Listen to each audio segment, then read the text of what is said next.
It's easy to forget the vitality of water when you have unlimited access to it. We nourish and clean our bodies with the water flowing from our faucets.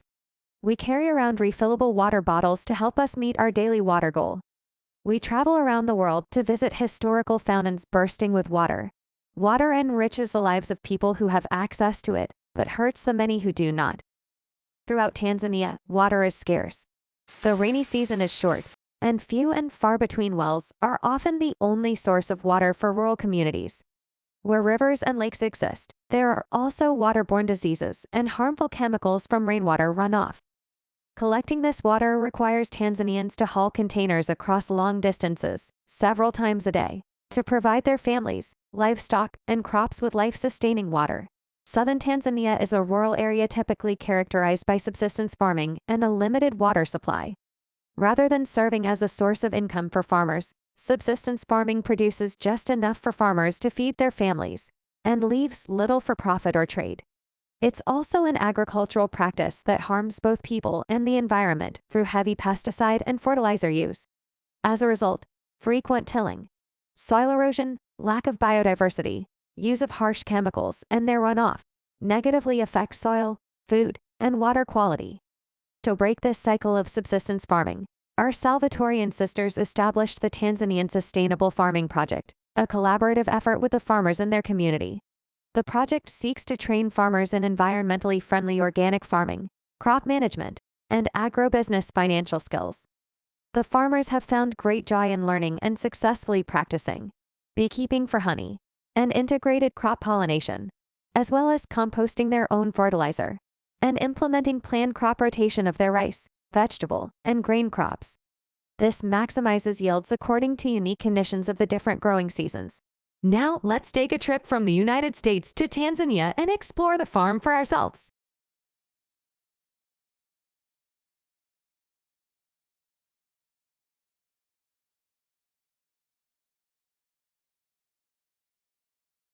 Since launching the Forum project in 2020, an initial group of 42 farmers has learned new agricultural methods.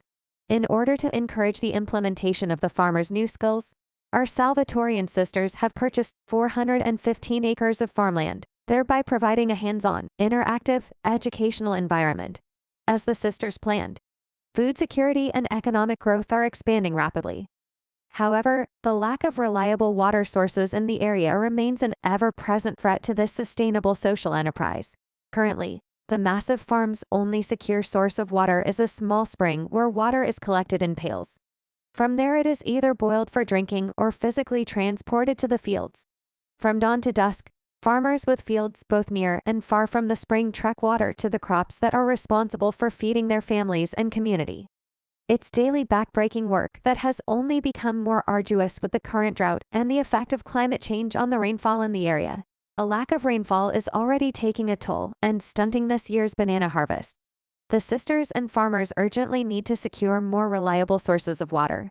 In order to provide farmers with sufficient and ready access to water, the Forum needs to construct a rainwater reservoir and a network system of irrigation channels, as well as purchase multiple rainwater storage tanks. Building a rainwater reservoir will store the water collected during the brief, yet abundant season of rain. Its function will be to act as an essential water repository, which will help to sustain crops through the long, dry season. A properly engineered reservoir will ensure the entire community has access to safe drinking water and significantly reduce the time farmers spend watering their fields.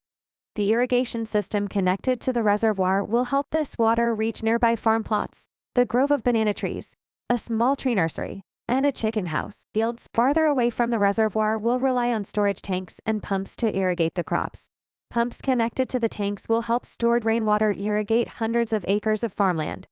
A connected water system will give the sisters and farmers the opportunity to cultivate distant plots and rejuvenate the land. Together with your vital help, we can change lives. A well-designed water system will do more than irrigate fields of crops. This Lent, we will give financial independence and bountiful harvests to farmers, conserve groundwater and preserve precious soil moisture, reduce poverty, and ensure entire communities have access to safe drinking water. Only where there is water can there be life. Careful and sensible use of this precious resource is as important as giving local farmers the ability to provide for their families and community. Please join us in this transformational life-sustaining project that will bring not only much-needed water to families and fields, but also the spiritual water that never runs dry.